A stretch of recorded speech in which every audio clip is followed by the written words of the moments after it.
الرحيم الحمد لله رب العالمين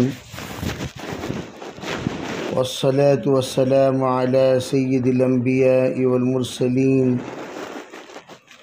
محمد وآله وأصحابه أجمعين أما بعد فأعوذ بالله من الشيطان الرجيم بسم الله الرحمن الرحيم ربنا هب لنا من أزواجنا وذرياتنا قرة أعين واجعلنا للمتقين إماما اللهم أيدنا بتأييدك اللهم أيدنا بتأييدك اللهم أيدنا بتأييدك يا رب العالمين۔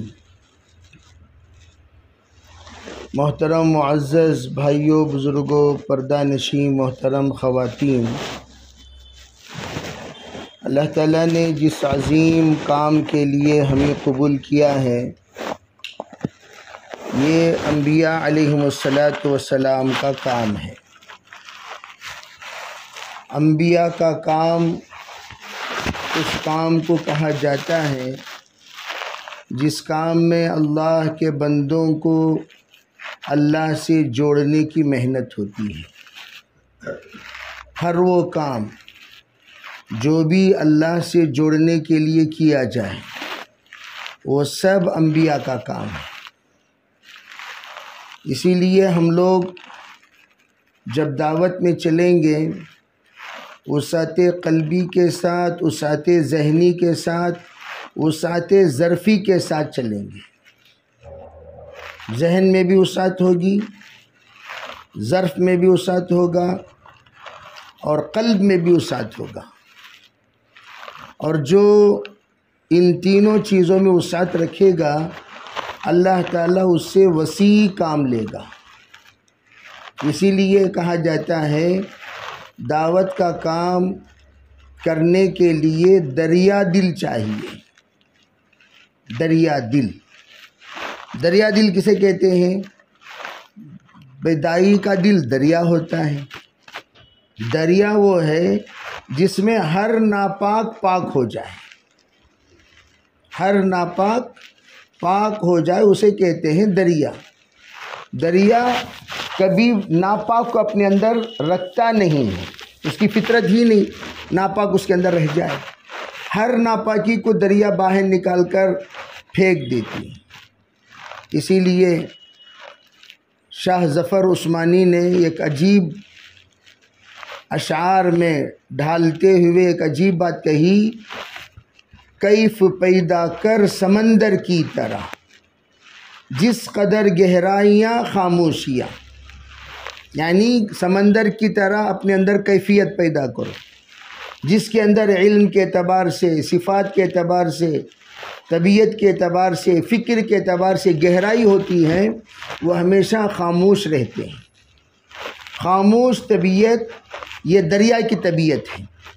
اور آپ دریا کو دیکھے ہوں گے، جس میں جتنی گہرائی ہوتی ہے اتنا پانی میں ٹھہراؤ ہوتا ہے، اور جتنا گہرائی کم ہو اتنا زیادہ آواز ہے۔ تو اس لیے شاعر یوں کہتا ہے، کیف پیدا کر سمندر کی طرح جس قدر گہرائیاں خاموشیاں، کہہ رہا ہے موج دریا سے سمندر کا سکوت، جس میں جتنا ظرف ہے وہ اتنا ہی خاموش ہے۔ یعنی موج دریا جو تھپیڑے ہیں، آوازیں ہیں، شور ہے، ہنگامہ ہے، اس سے دیکھ کر دریا کا گہرائی، دریا کا ظرف یوں کہتا ہے جس میں جتنا ظرف ہے وہ اتنا ہی خاموش ہے۔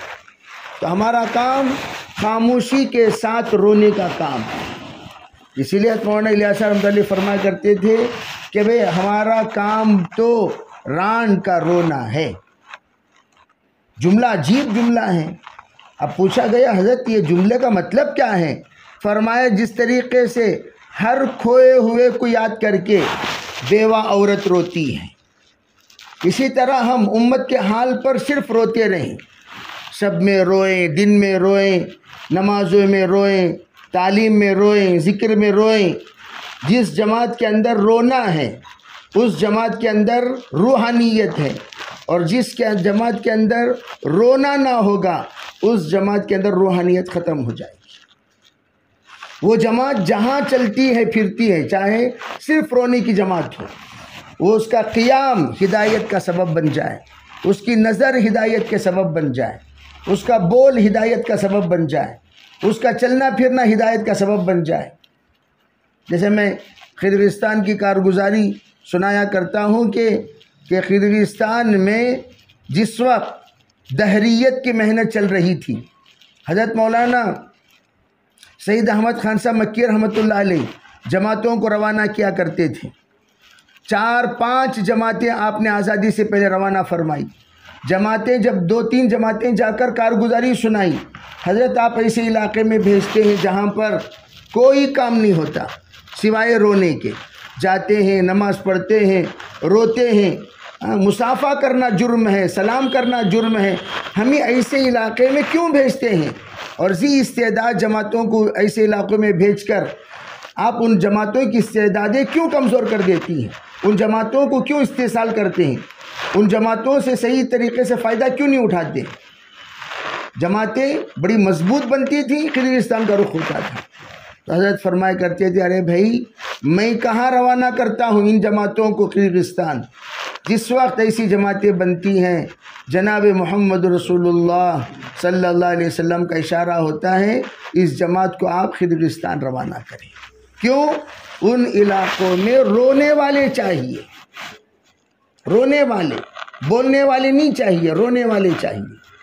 تو ہمارے کام میں رونے والوں سے جو کام ہوا وہ بولنے والوں سے اتنا نہیں ہوا۔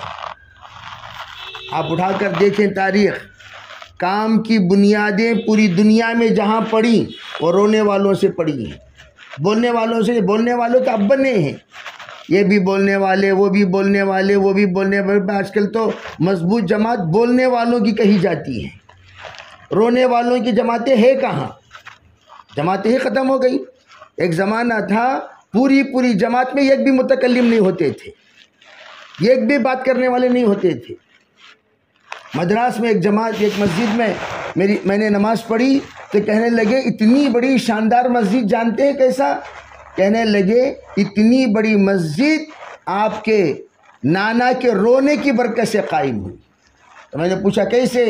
کہا کہ یہاں پتھر وغیرہ برسائے گئے، مارے گئے، پیٹے گئے، تو آپ کی نانا کی جماعت یہاں آ کر 3 دن مسلسل روئی، جبکہ یہ مسجد جھوپڑی کی تھی۔ روئی۔ رونا ہمارا کام ہے۔ جہاں کام نہیں ہوتا وہاں آنسو بہا کر بیج ڈال دیا کرو۔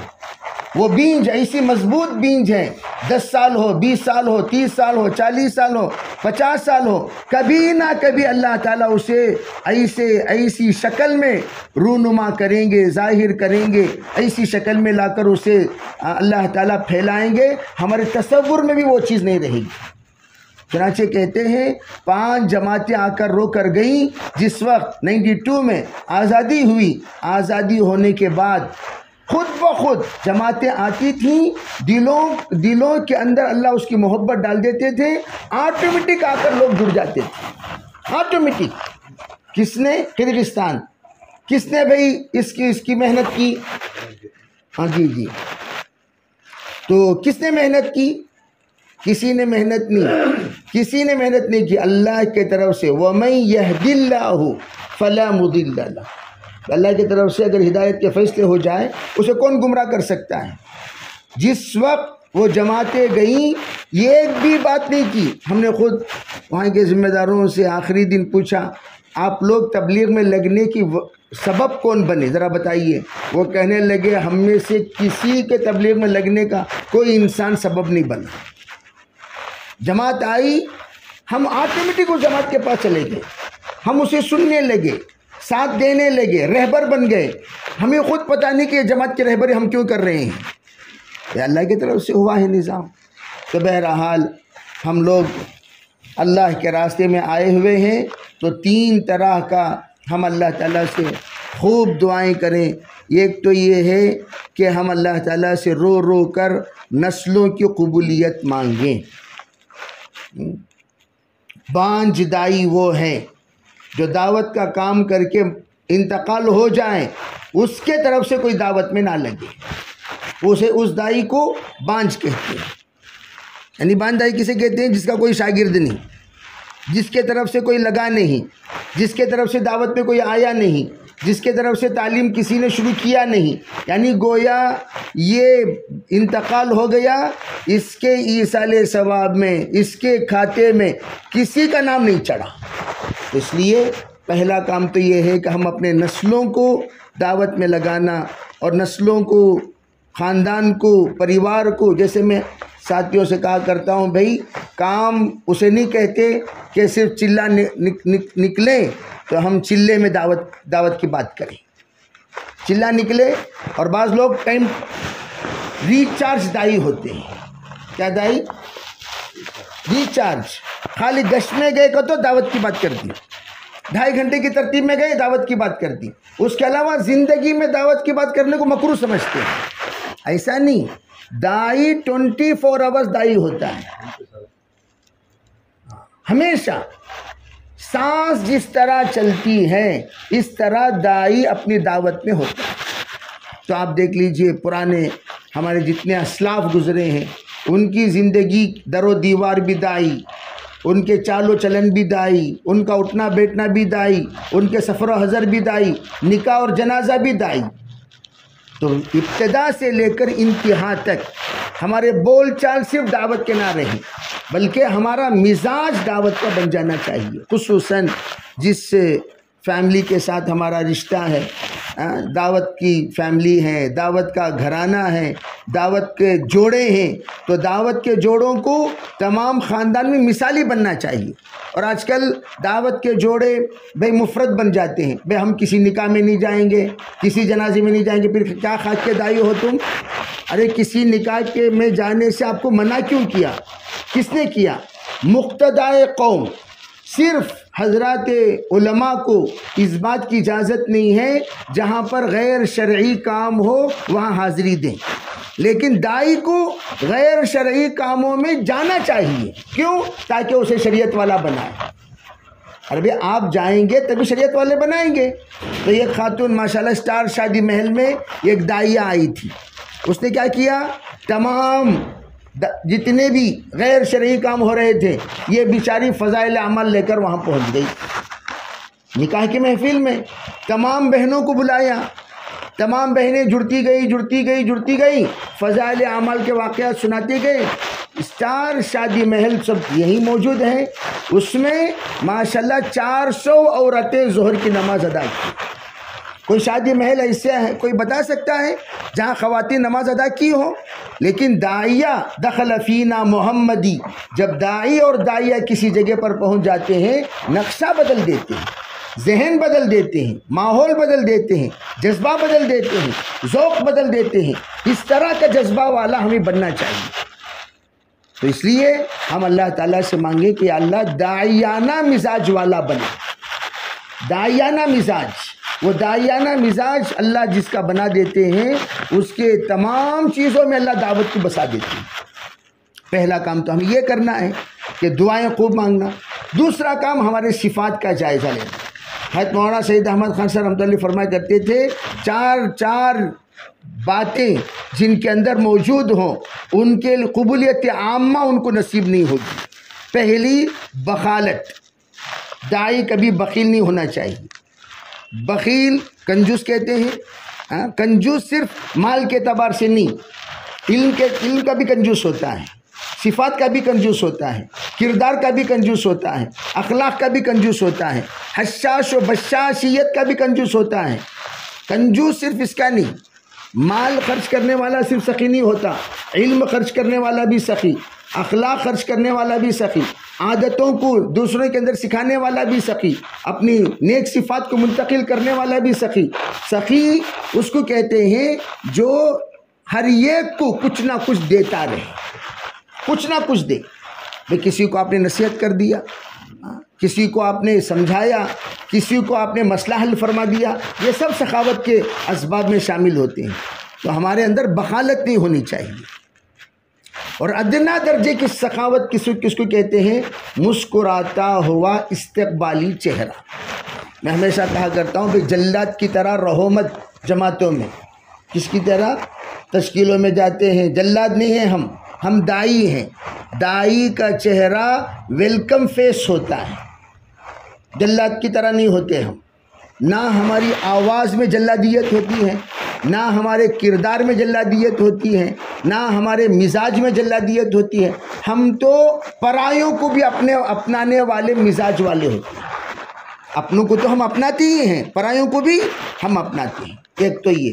دوسری بات انفرادیت، بخالت۔ دوسری بات انفرادیت، جس کے اندر اپنی انفرادیت والا مزاج ہو، یعنی ملنسار نہ ہو، خالی وہ یعنی یوں سمجھو کہ ایک اپنے آپ کو تنہا رکھنے کا عادی ہے۔ ہاں ریزرو رہتے ہیں، تو ایسے لوگ بھی دعوت میں کبھی آگے بڑھ نہیں سکتے۔ ان کے صفات انہی کے ساتھ رہ جاتی ہیں، وہ کسی میں منتقل نہیں ہوتی۔ دیکھو دو کا، ایک ہے انفرادی اعمال میں منفرد رہنا چاہیے، اجتماعی اعمال میں گھل جانا چاہیے۔ کیسا گھل جائیں؟ آپ کو لوگ تلاش کریں، آپ کو لوگ تلاش کریں۔ بھئی کہاں چلے گئے؟ ارے وہاں بیٹھ کو ہی دیکھو، وہاں بیٹھ کو ہی دیکھو۔ یعنی آپ کو لوگ تلاش کریں۔ جس طریقے سے شکر دودھ میں گھل جانے کے بعد تلاش کر سکتے ہیں؟ نہیں کر سکتے۔ تو شیر و شکر کی طرح ہم امت میں ایسے گھل جائیں کہ گم ہو جائیں۔ تو اسے کہتے ہیں اجتماعیت۔ کہیں بھی آپ گم ہو گئے، کہاں ہیں؟ فلاں جگہ ہیں، کہیں نہ کہیں ہم گھل ملتے رہیں۔ تو اس طرح ہمارا اپنا مزاج بنانا چاہیے کہ ہم ملنسار بنیں۔ اس کے ذریعے سے مستورات کو بھی خاص طور پر کہ ہم لوگ جتنی خواتین جتنی بہنیں ہمارے پاس آئیں ان کے ساتھ ملنسار، اللہ کے رسول علیہ الصلوۃ والسلام جن کے ساتھ ہوتے تھے ان کے بن جاتے تھے۔ یہ حضور کی خصوصیت تھی، جن کے ساتھ ہوتے تھے اللہم احیینی مسکینہ و امیتنی مسکینہ واحشرنی فی زمرۃ المساکین، کہ ہم اپنے تفرد انفرادی طور پر ایک مرتبہ یہی جماعت آئی تو ایک صاحب چائے لے کر تقسیم کر رہے تھے، سری لنکا کی جماعت تھی وہ۔ تو انہوں نے کہا حضرت آپ جانتے ہیں یہ کون ہے؟ میں تو نہیں جانتا۔ کہنے لگے یہ 3 فیکٹریوں کے مالک ہیں، 3000 لوگ ان کے یہاں کام کرتے ہیں۔ رفیق خادیہ۔ میں عرض کرنا چاہتا ہوں کہ خادموں کے ساتھ ایک خادم یہ ہونا چاہیے مزاج کے اندر۔ تو یہ طبیعت میں جب آ جائے تو اللہ کے رسول علیہ الصلوۃ والسلام کو لوگ آ کر تلاش، حدیث پاک میں ایک جملہ ملتا ہے ہمیشہ، من منکم محمد الذی یزعم انہ نبی۔ آتے تھے حضور کو لوگ تلاش کرتے تھے، بھئی آپ میں محمد کون ہے جو اپنے آپ کو نبی کہتے ہیں؟ ہمیشہ ہر آنے والا پوچھتا تھا من منکم محمد الذی یزعم انہ نبی۔ اور یہی بات ابو بکر کو دیکھنے کے لیے آنے والے حضرت صدیق اکبر کو پوچھتے تھے کہاں ہے صدیق اکبر، عمر فاروق کو پوچھتے تھے کہاں ہے عمر فاروق، حضرت عثمان کو پوچھتے تھے کہاں ہے عثمان۔ تو کیا مطلب؟ یعنی تمام صحابہ اپنے اندر یہی طبیعت اور یہی مزاج رکھتے تھے، ملنسار مزاج۔ تو بتایا جاتا تھا ھذا رجل ابیض، یہ نورانی چہرے والے یہی حضور ہیں، تو لوگ آ کر ملتے تھے۔ تو ایک تو بات یہ ہے کہ ہمارے اندر انفرادیت نہ رہے، اور تیسری بات کون سی جس کے ذریعے سے اللہ تعالیٰ قبولیت عطا فرماتے ہیں؟ تو فرمایا تیسری بات یہ ہے کہ ہم لوگ اپنے طبیعت کے اندر تحمل والا مزاج پیدا کریں۔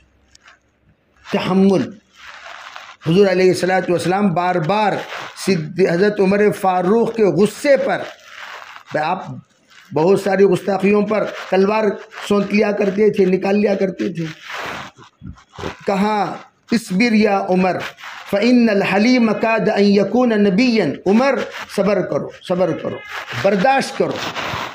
اس لیے علماء فرماتے ہیں حضرت عمر کے اندر تمام صفات نبوت موجود تھے سوائے علم کے۔ اللہ ایک نہ ایک تو محنت کرے گا، ورنہ پورا پلس کر جائے تو پھر کیا فرق رہے گا نبی اور غیر نبی میں۔ حضرت عمر کے اندر پورے صفات موجود تھی، جتنے صفات انبیاء ہیں وہ پورے صفات انبیاء موجود ہے تو عمر کے اندر، سوائے ایک صفت کے۔ وہ ایک صفت کون سی؟ حلم والی صفت، وہ مائنس ہو گئی تھی۔ بار بار غصے میں آ جاتے تھے، بار بار غصے میں آ جایا کرتے تھے۔ تو حضور علیہ السلام نے ان سے فرمایا اصبر یا عمر فإن الحلیم کاد ان یکون نبیا، عمر صبر کرو، حلم اپنے اندر پیدا کرو۔ پھر آپ نے فرمایا حلیم جو ہوتا ہے وہ قریب ہے کہ وہ نبی ہو جائے۔ تو اللہ تعالیٰ نے آپ کے اندر حلم کو، لو کان بعدی نبی لکان عمر، میرے بعد اگر کوئی نبی ہوتے تو وہ عمر ہوتے۔ تو کیا مطلب؟ صفات تو پورے موجود ہیں لیکن ایک اللہ نے مائنس کر دیا، برداشت نہیں کرتے تھے تو عمر رضی اللہ تعالیٰ عنہ۔ والغرض وہ حلم اپنے اندر پیدا کرنا، اپنے مزاج۔ ایک حدیث میں عجیب روایت مشہور ہے کہ آپ نے فرمایا اوذیت فی اللہ وما یؤذی احد مثلی، مجھے اللہ کے راستے میں اتنی تکلیف دی گئی، اس سے پہلے کسی نبی کو اتنی تکلیف نہیں دی گئی۔ حالانکہ حقیقت میں اگر ہم پوری سوانح پڑھیں نبیوں کی، پھر نبیوں کو تارے سے بھی کاٹا گیا، چھیرا گیا، نوچا گیا، مختلف قسم کے یقتلون الانبیاء۔ بنی اسرائیل نے 70,000 نبیوں کو، نبیوں میں سے موسٹلی قتل کر دیے، قتل کی۔ اب وہ تو حالت آپ علیہ السلام کے ساتھ تو پیش نہیں آئی۔ پھر اس حدیث کا مطلب کیا؟ علماء کہتے ہیں صرف قربانی بدنی نہیں ہوتی، اپنی طبیعت کو بھی قربان کرنا پڑتا ہے، مزاج کو قربان کرنا پڑتا ہے، اپنے جذبات کو قربان کرنا پڑتا ہے، اپنے معمولات کو قربان کرنا پڑتا ہے۔ جو قربانیوں میں مختلف قسم کی قربانیاں ہوتی ہیں، تو ان مختلف قسم کی قربانیوں میں اس طرح کی قربانیاں دی جاتی ہیں جن قربانیوں کو دینا ہر ایک کی بس کی بات نہیں ہوتی۔ تو سرکار دو عالم صلی اللہ علیہ وسلم نے اپنی زندگی میں جو قربانیاں دی، جیسے حکیم ننو میاں رحمۃ اللہ علیہ، اور پھر مرزا جانے جانا رحمۃ اللہ علیہ کا مشہور واقعہ ہے کہ ایک بادشاہ آیا اور حضرت سے بار بار پوچھتا رہا، حضرت میں آپ سے آپ کی خدمت کرنا چاہتا ہوں۔ حضرت نے فرمایا آپ بہت اصرار کر رہے ہیں، چلیے پانی پلا دیجیے۔ اتنا نازک مزاج تھا حضرت کا، تو حضرت کے پاس لا کر پانی پلایا بادشاہ نے، تو حضرت نے پانی پی لیا اور ان کو روانہ کر دیا۔ پھر چند ماہ کے بعد پھر دوبارہ آئے، آ کر کہنے لگے کہ حضرت کوئی خدمت؟ تو دفعہ نہیں، بس آپ تشریف لائے ہیں، بہت بڑی بات ہے، تو آپ اپنا کام سے فارغ ہونے کے بعد تشریف لے جائیں۔ اب علماء یہ کہتے ہیں کہ پہلی بار انہوں نے پانی پلانے کے بعد پانی کا پیالہ لے جا کر جو رکھا وہ بنگا رکھ دیا تھا۔ وہ بنگا رکھنے کی وجہ سے حضرت کے سر میں درد پیدا ہو گیا۔ یعنی ہر چیز ایسے سسٹمیٹک حضرت کے یہاں رہتی تھی کہ بنگا رکھنے کی وجہ سے سر میں درد پیدا ہو گیا۔ تو وہ سر میں درد آدھا دن رہا۔ یہ مزاج کے اندر نزاکت بتانا چاہتا ہوں۔ تو حضرت یہ بتانا چاہتے نہیں ابھی خدمت نہیں، کیوں؟ پھر آپ لوٹا لا کر پیالہ لا کر پلاؤ گے، پھر بنگا رکھو گے، پھر میرے سر میں درد شروع ہوگا، اس سے بہتر یہ ہے کہ آپ میری خدمت ہی نہ کریں۔ حکیم ان کا مشہور واقعہ ہے کہ یہ جو حصیر میں بھی تانا بانا اگر بنگے ٹنگے ہو جاتے تھے، نیند نہیں آتی تھی حضرت کو۔ تو یہ مثال دے کر علماء فرماتے ہیں کہ حضرت نبی اکرم صلی اللہ علیہ وسلم کا مزاج تمام نبیوں میں انتہائی نازک اور حساس مزاج۔